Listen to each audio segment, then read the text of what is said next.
एक तरफ राम मंदिर में चोरी की जांच फुल स्पीड से चल रही है तो दूसरी तरफ इस पर सियासत भी दुगनी रफ्तार से हो रही है। समाजवादी पार्टी और कांग्रेस योगी सरकार पर अटैक कर रही है तो आज योगी ने एक बार फिर सपा और कांग्रेस को खरी खरी सुना दी है। चढ़ावा चोरी विवाद के बीच योगी ने कहा है कि जो लोग राम के नाम पर लाठी और गोली चलाते थे वो आज राम की दुहाई दे रहे हैं, आस्था की वकालत कर रहे हैं। जो कांग्रेस राम कृष्ण के अस्तित्व को नकारती थी वो आज राम मंदिर पर शोर मचा रही है। योगी ने कहा कि हिंदुओं की आस्था की ताकत ने इन लोगों को झुका दिया है। आज राम की भक्ति की वकालत कौन कर रहा है? आज भगवान राम की भक्ति की दुहाई कौन दे रहा है?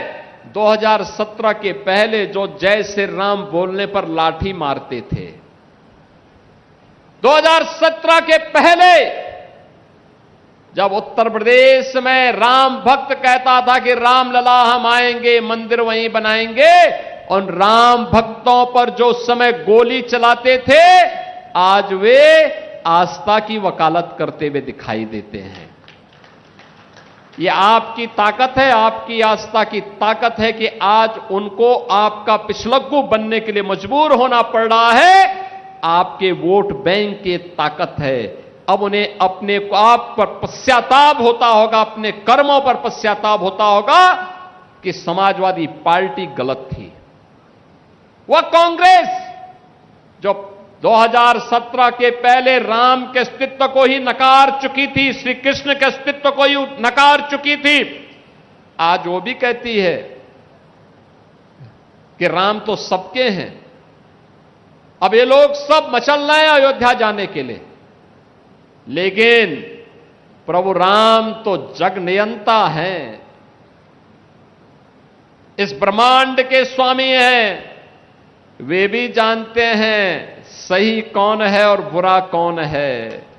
भगवान राम की भक्ति तो हनुमान जी के अंदर इतनी ताकत पैदा कर देती है कि अगर लक्ष्मण जी को बचाने के लिए संजीवनी बूटी लेने के लिए जा रहे श्री हनुमान जी के साथ कोई कालनेमी छल छद्म से धोखा दे करके उन्हें इससे वंचित करने का कुत्सित प्रयास करता है, राम की भक्ति ऐसे कालनेमियों को पूरी तरह निपटाने में भी सहायक हो जाती है। और इसलिए चिंता की बात नहीं। उनकी चिढ़ तो है कि अयोध्या इतनी सुंदर कैसे हो गई। उनकी चिढ़ तो यह है काशी विश्वनाथ धाम इतना सुंदर कैसे हो गया। उनकी चिढ़ तो है मां विंध्यवासिनी का धाम इतना अच्छा कैसे हो गया। और उनकी चिढ़ तो है कि प्रयागराज का वैभव महाकुंभ के नाम पर देश और दुनिया को अपनी ओर कैसे आकर्षित कर दे रहा है। उनकी चिढ़ है नैमिषारण्य के विकास को लेकर, मथुरा वृंदावन को लेकर, सुख तीर्थ को लेकर, और जो हमारे विधायकों के द्वारा हर एक पौराणिक स्थल को और विरासत से जुड़े हुए स्थलों के पुनरुद्धार का कार्य हो रहा है। इसको बाधा बन करके इनको रोकने की उनकी चिढ़ थी। जब कुछ नहीं कर पा रहे हैं तो अब अपने अनुसार फिर वे वही झूठ का सहारा लेकर के कुछ ना कुछ तो बोलेंगे। अब विपक्ष राम मंदिर में चढ़ावा चोरी पर सवाल खड़े करता है तो योगी आदित्यनाथ विपक्ष को उनका इतिहास याद दिला देते हैं। ये सब कुछ क्यों हो रहा है? क्योंकि यूपी में 9 महीने बाद विधानसभा की चुनाव होने हैं। उससे पहले राम मंदिर में चढ़ावा चोरी का मुद्दा बड़ा है। विपक्ष अपने हाथ से इसे जाने नहीं देना चाहता। विपक्ष योगी और बीजेपी पर पूरी तरीके से हमलावर है। अभी तक समाजवादी पार्टी सवाल पूछ रही थी, अब कांग्रेस भी एक्टिव हो गई है। कांग्रेस का डेलीगेशन राम मंदिर जाने की कोशिश में है, जिसमें कांग्रेस सांसद, विधायक, पूर्व सांसद, कांग्रेस के पूर्व एमएलसी शामिल हैं। लेकिन उससे पहले कांग्रेस प्रदेश अध्यक्ष अजय राय को अयोध्या के गेस्ट हाउस में हाउस अरेस्ट कर लिया गया है। कांग्रेस प्रदेश अध्यक्ष अजय राय आज रामलला के दर्शन करने के लिए जाने वाले थे। अजय राय का आरोप है कि बीजेपी सरकार राम मंदिर में चढ़ावा चोरी का सच बाहर नहीं आने देना चाहती है। हालांकि अजय राय को नजरबंद किया गया है। लखनऊ नहीं उधर नहीं जा सकते तो हम तो फिर उठा दीजिए, हम नहीं जाएंगे तो लखनऊ थोड़ी जाएंगे, लखनऊ थोड़ी आए।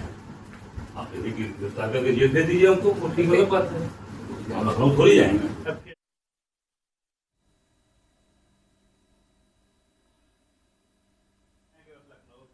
थाना वो नहीं जाएंगे, वो घर नहीं जा सकते, तो हम तो फिर जरूर फेंक दीजिएंगे। आज हम सब लोग प्रभु भगवान श्री राम का दर्शन करना चाहते थे, पर आज भाजपा की सरकार ने हम लोगों को अरेस्ट करके आचार्य नरेंद्र देव कृषि विश्वविद्यालय के गेस्ट हाउस से बंद किया हुआ है और हमारे सभी साथियों को बंद किया हुआ है। हम सब लोग भगवान के दरबार में जाकर उनसे प्रार्थना करते कि भगवान जो आज ये चढ़ावा चोरी, चंदा चोरी और ये जो जमीन के घोटाले आपके इस पवित्र नगरी में हो रहे हैं, इनको सद्बुद्धि दें कि भाजपा के लोग, आरएसएस के लोग जो आपके नाम पर पूरे देश में आए, इनको सद्बुद्धि मिले और ये सही काम करें। और उस वहां जाने से भी भाजपा सरकार घबरा गई, ये जानती है जो चढ़ावा चोरी करने वाले लोग, उनकी पोल खुलेगी, इस नाते हम लोगों को रोका गया है। देखिए, इस मसले पर सिर्फ सियासत हो रही हो ऐसा नहीं है, संत समाज में भी गुस्सा है इस मसले को लेकर। चढ़ावा चोरी पर बाबा बागेश्वर ने कहा कि राम मंदिर से चोरी करने वालों को महादंड मिलेगा। तो चढ़ावा चोरी को लेकर बाबा बागेश्वर का भी बयान सामने आ गया। उन्होंने कहा कि सनातन की क्षति है और जिन लोगों ने भी चंदा चोरी की है, चढ़ावा चोरी किया है, उन्हें महादंड दिया जाएगा।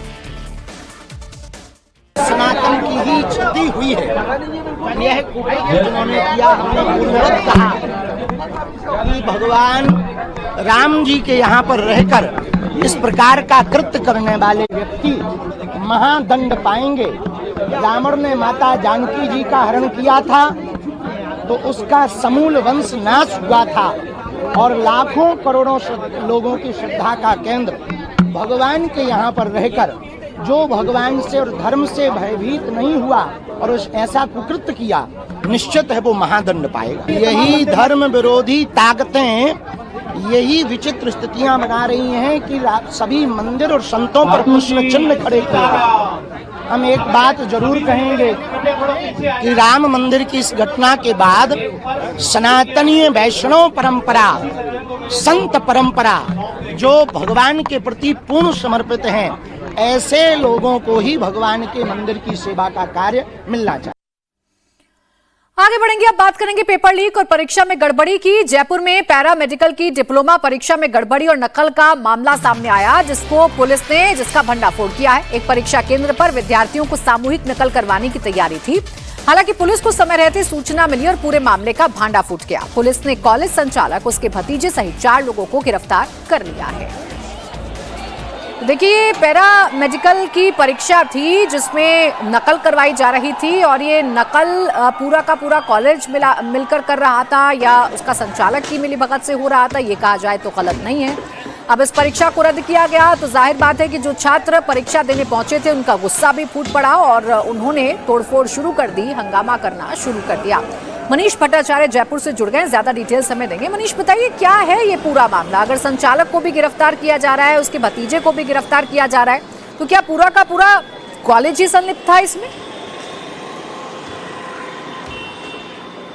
जी हाँ, बिल्कुल। देखिए, 4 लोगों की गिरफ्तारी हुई है। नाम भी मैं बता देता हूँ। कृष्ण कुमार सैनी जो कि एचओडी है, दूसरा शंकरलाल जाट, रामकृष्ण मंडीवाल जो कि कॉलेज संचालक है और देवकृष्ण मंडीवाल, इन 4 लोगों को गिरफ्तार किया है। इन 4 लोगों ने पूरी तैयारी की थी कि जो 45 छात्र वहाँ पर परीक्षा दे रहे हैं, इनको बाकायदा पर्ची के साथ और फ्रेम के साथ एक बना के ये पूरा नकल कराया जाएगा प्रोजेक्टर लगाकर। उसके बाद जैसे ही छात्रों को पता लगा तो उन्होंने पुलिस को सूचना दे दी। पुलिस ने छापेमारी जैसे की तो जो बच्चे नकल कर रहे थे उसके बाद कॉलेज के पीछे से फरार हो गए। दूसरी बात, ये जो जानकारी जुटाई गई है, पुलिस ने जब इनको पकड़ा उसके बाद पूछताछ की तो पता लगा कि ग्रामीण जो छात्र होते हैं, खासतौर पे जो कई बार जिन्होंने परीक्षा दी है, जो असफल हो जाते हैं, उनको ये टारगेट करते थे। पैसे तय हो जाता था, लगभग 6 लाख रुपए इसके तय हुए थे और इनसे पहले नकद लिया जाता था। नकद लेने के बाद इनसे बाकायदा हस्तांतरित एक चेक लिया जाता था, पैसा कोई नहीं छूटे, इसकी पूरी तैयारी की जाती थी। उसके बाद ये पूरा स्टाफ था वो नकल कराने के लिए तैयार रहता था। ये वीक्षक, पर्यवेक्षक के अलावा वीक्षक तैयार किए जा रहे थे। पैरामेडिकल जो परीक्षा है डिप्लोमा की, उसके अंतर्गत पुलिस ने ये बताया है कि तमाम अन्य छात्रों से भी इन्होंने बातचीत की है जो परीक्षा केंद्र पर वो लोग पहुंच ही नहीं पाए, और भी तमाम ऐसे जो गाँव के इलाके हैं वहाँ पर इस तरीके के जो सेंटर्स हैं वहां पर जांच की गई है, जिनके संपर्क में ये लोग थे या नहीं, हालांकि पूछताछ की जा रही है। लेकिन एक पूरी 45 लोगों के साथ साथ यहाँ पर एक पूरी इनकी टीम थी, जिसमें 4 लोगों के अलावा वहां पर जो कन्वीनर वहां पर मौजूद थे, इन्विजिलेटर जो वहां पर मौजूद थे, क्लासरूम में जो टीचर्स मौजूद थे, ये सारे लोग थे वहां पर। और एक एक बच्चों को चयनित किया गया था कि इन लोगों से पैसा ले लिया गया है, लिहाजा इन सबको एक ही जगह रूम पे रखा जाए और उसके बाद इनको प्रोजेक्टर पे सारा का सारा सॉल्विंग पेपर दिखाया जा रहा था। सही समय पे पुलिस को पता लगा, लेकिन छात्रों में ये बात पता लग गई और उसके बाद कॉलेज में तोड़फोड़ की। तोड़फोड़ के दौरान छात्रों ने नाराजगी जताई कि तमाम सरकार दावे करती है, तमाम कोशिश करती है, लेकिन उसके बावजूद भी पेपर लीक होता, अंततोगत्वा ये भी पेपर लीक हो रहा था।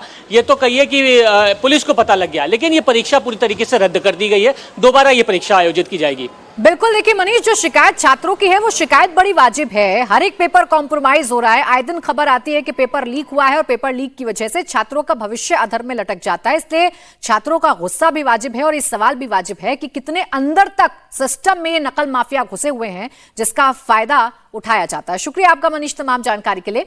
राजस्थान में नकल का भंडाफोड़ हुआ तो महाराष्ट्र में टीईटी पेपर लीक का बिहार कनेक्शन सामने आ गया। मुंबई पुलिस ने पेपर लीक कराने के आरोप में पटना के राजीव शाह और आकाश कुमार के अलावा हरियाणा के धीरज सिंह को अरेस्ट किया है। इस केस में बिहार के ही एक शख्स विजेंद्र गुप्ता और सोनीपत के कपिल दहिया की तलाश है। विजेंद्र गुप्ता बिहार के समस्तीपुर का रहने वाला है। उसे इस पेपर लीक नेटवर्क का मास्टरमाइंड बताया जा रहा है। जांच में पता चला है कि विजेंद्र गुप्ता का नाम इससे पहले बिहार शिक्षक भर्ती परीक्षा नीट यूजी 2024 और Odisha SSC JE paper leak में भी आ चुका है।